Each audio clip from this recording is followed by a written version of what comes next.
Hey everybody, welcome back to my channel. Steve Barcellona here. This weekend I'm at the Midwest Magic Jubilee. It's a pretty neat little convention here in St. Louis. It's going to be really awesome. I'm going to take you inside and I'm going to get you to meet a lot of cool people. It should be a lot of fun. But before we do that, could you please subscribe to my channel? That would be pretty cool.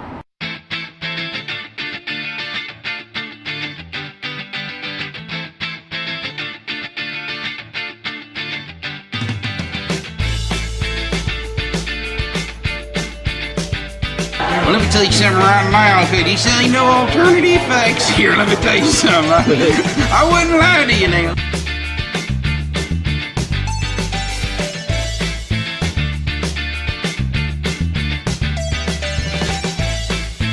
How do you tell the quality of a good poster? There's one way to test it. It's the only way to test the quality of a good, oh my God. It is the magic of the Midwest Magic Jubilee. Those guys are pretty loud.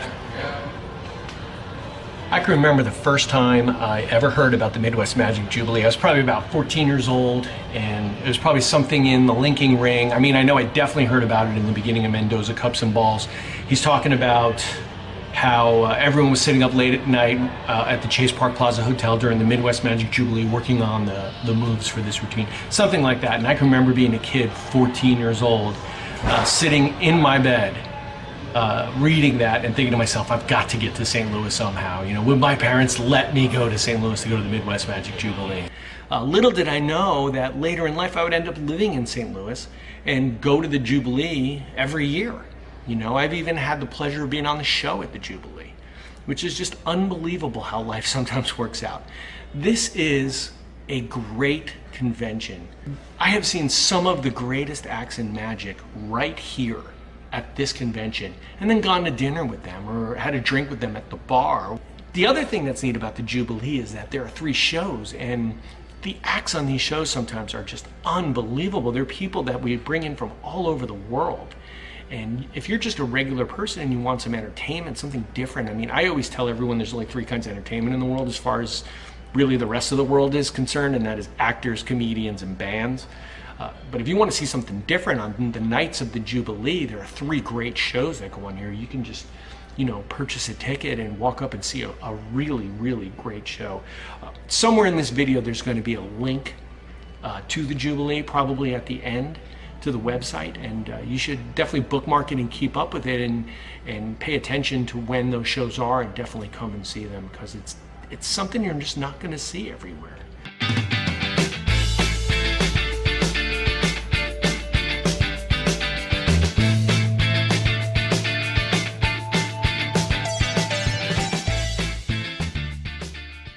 The great Harry Monty, ladies and gentlemen, the originator of the Monty Cups. I love that. The only performer to perform at the Magic Castle forever, right? Since its inception. How long have you been coming to the Jubilee, Harry? Since the first one was over in East St. Louis. What year is that? Boy, I don't recall. This got to be like 62 years here, right? Something like that. Don Bergen, how long have you been coming to the Jubilee? Since about 1965. Wow. That was the year I was born, Don. I know. These young whippersnappers. Isn't that something? Lefton, how long have you been coming to the Jubilee? Well, I guess since around 1970 or 72. Wow. I remember Colony Hotel in Clayton would have it, I think. I remember Don Allen being there. The level of people that have come and performed here over the years. I mean, this is 60 years, 54 years? How many years is this year? 62 years. Black Stone Jr. You've had Lance Burton won his first contest here. You had Dai Vernon. We had Dai Vernon. Lance Burton that year, he came in first place in the stage contest, and in second place was Matt King. I mean, that's what goes on at that's who's at this convention. Brings in the top talent from all over the country, sometimes all over the world. It's a small enough convention where the stars of magic can actually mingle with the everyday attendees. They're always happy to talk to them, to see something, answer questions. I think the accessibility of the performance to the audience, to the attendees at the Jubilee is second to none, because it's large enough to afford to bring in people like Tom Mullica or Jay Marshall or really big names, but small enough for them to actually interact with the attendees. So it's a best for your money. It's a best buck you spend.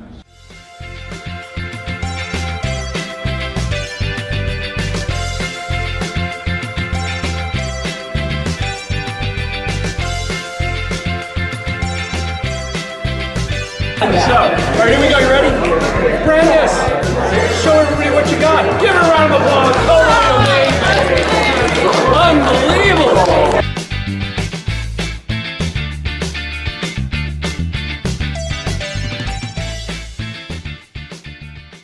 I went to my first Magic Jubilee in 1974 in Kansas City, and my parents put me on a plane.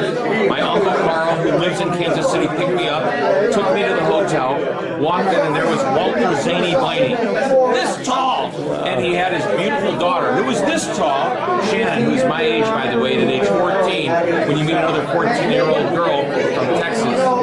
Anyway, beautiful girl, nothing happened. But that was my first Jubilee, and I've been coming to almost every one since.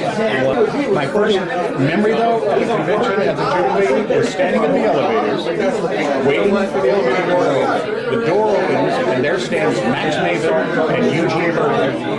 A 14-year-old will never forget that picture as long as he lives. So, yeah, Colony Hotel in Clayton. When you were in the you're Jimmy Cards Molinari. Who's the best person you ever saw? Well, I'd have to be my mentor, Ed Marlowe. I mean, I saw Dai Vernon do a lecture at Magic Inc. in '76. He was phenomenal. But I hung out with Marlowe, I mean, week after week for 5 years, 6 years. So he was incredible. The stuff he did was remarkable. I had some really interesting memories when I was very young. I was at Chase Park Plaza. I was just a kid. And Marvin Roy and Carol, they saw me, and I said I was a fan, wanted to get an autograph, and he said, "What are you doing for lunch, young man?" And he took me to lunch. Autographed some pictures, had a great dinner with me, showed some stuff. It was just amazing. I have that to this day. We were at a place called Colony Hotel in Clayton. We had a Jubilee. I got to meet Bobo himself when I was just a young man and stuff, and it was like, how cool is this? So I got to meet a lot of very fascinating pictures, all from the Jubilee. People like Gene DeVoe, Mike O'Donnell, Harry Monty when they ran this stuff, and John Apperson. I got to see some of the great things. Diamonds to the top, okay? And it's very special deck, you know, it's voice activated, you see two diamonds. No, but so as you go, just pull it halfway out, halfway out, halfway out. This one? Okay, so look, this is here, but I want you to also decide where it goes back. Say the word stop. Stop. Here, so you decide where it goes as well, correct? So these are all makes, and you took any card you wanted. And the reason I did face up is because I want you to be in control. I want you to know what you're getting. Does this make sense? Mm-hmm. No, you're not going to believe this. Every single card is face down, with the exception of the card you chose. But you did not want this. You wanted red. Yeah, you wanted red. But if you want red. No, but you want red. You want red? Yeah. Wow.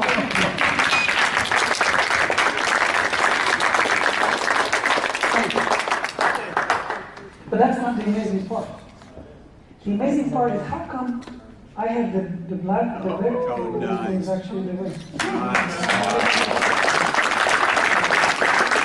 My recollection of when Lance Burton first came out, he had just won this contest. He hit the Jubilee here, and I don't remember the year. Nobody had really seen him, knew anything about him yet. And Johnny Thompson was in the same Jubilee. So I was backstage with Gene DeVoe and Johnny Thompson. And Johnny's going, "A dove worker? You know, I'll just murder him." And then at the end of the evening show, as the audience was standing and clapping, I was laughing to myself about Johnny's comment. And then late that night,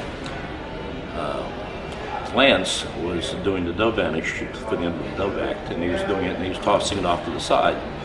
So here's Johnny Thompson and Lance Burton up on stage, and Johnny showing him how to toss the dove between his legs for the final vanish, and I always got a kick out of that. So that's one of my fond recollections of one of the Jubilees. My first Jubilee was probably in the early 70s. I went with Harold D. Russell. It was in Kansas City. I think it was the Mulebach Hotel. So, and at that convention we had Dai Vernon there, Sly Deeney, Fred Capps. Wow. So that was amazing back at that time. Harold D. Russell, of course. You know, I have to say that. Tell me something about him. He was fantastic. I only met him once. Yeah. I think I met him through a friend. Told me that his girlfriend was the assistant of a black magician. So I called Harold D. Russell up, and he said, come over Wednesday night at 9 o'clock. So I went over to his house Wednesday night at 9. I was there till 3 o'clock in the morning. You can imagine that. And we went down in his basement, and he was showing me magic, and it just blew my mind. For a 20-year-old young man, that was quite an amazing. I went to quite a few Jubilees after that. You know, it alternated St. Louis, Kansas City, St. Louis, Kansas City, and he helped me put together an act to compete in the contest, and did well with his advice.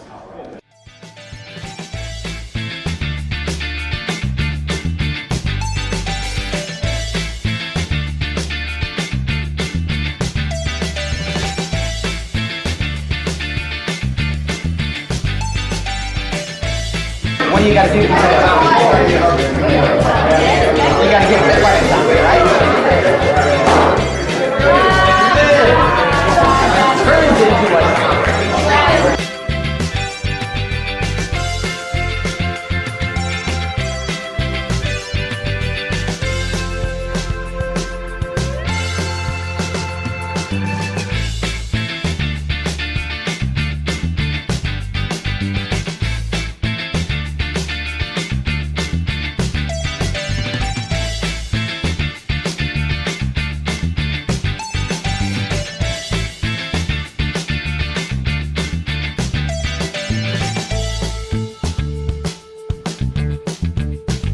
Very first convention I've ever went to was the Midwest Magic Jubilee. I guess it was at the Chase Park here in St. Louis. That was my very first one. I do remember seeing Hans Moretti. I do remember seeing Shimada. It was the very first time I saw Shimada live, and I got a chance to go up and look at his props up close. I was so amazed at how ragged they were from behind, but from the front they looked so pristine. So that was a really good Midwest Magic Jubilee memory for me. Not only was it my first magic convention, but this year was the first magic convention that I ever performed in a close-up show. So I made my debut once again at a Midwest Magic Jubilee convention. So those are my memories. Hey, I'd like to thank everybody here at the Magic Jubilee who were great in treating me well. Okay, except Mike D. House. I mean, like, all right, he invited me to a party, but didn't tell me where it was. He said some room. You know, I knocked on 255 rooms, and there was nobody knew where D. House was. So everything was great, but Mike only a burger. Back at the Jubilee, I can't tell you what it means to me. And a lot of you, I mean, apparently they did forget it, but I actually did win the close-up contest here. My first major big, what I consider a big contest that I ever won. My king was the judge. I remember that. First time I ever met Mike, even though we lived within 5 miles of each other. And I went to the same high school as Lance. No punks, neither one of them talked to me about my first trick from Mac and everything. But I just remember the Jubilee always being what it is, and it was such a special and what a great honor it was for me to win that and do it. And this place always holds a great place in my heart. And to be invited back, it's special. Sal Piasanti, this is my first time attending the Jubilee, and I can't tell you how much I've been missing out. I had a great time, wonderful experience with wonderful people. Come, and I promise you will not regret it.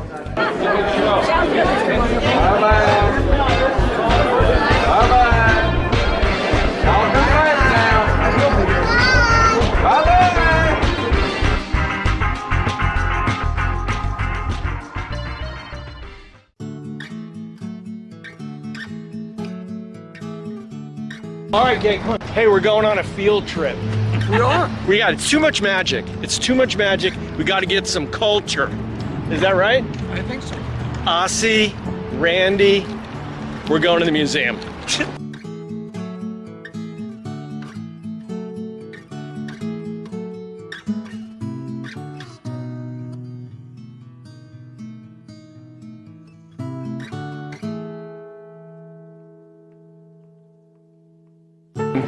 We blew off the convention to come here and see some art, man.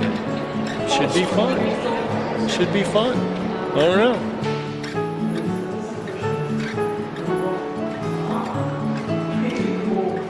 I think this is it.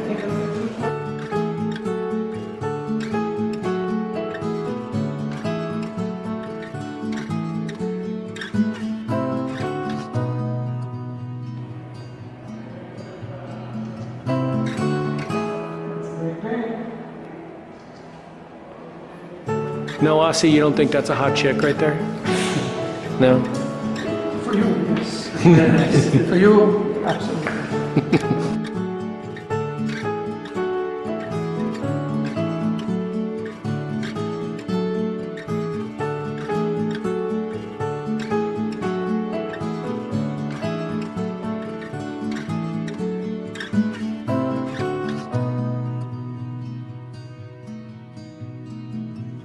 What do you think? What do you think about the art museum? Amazing.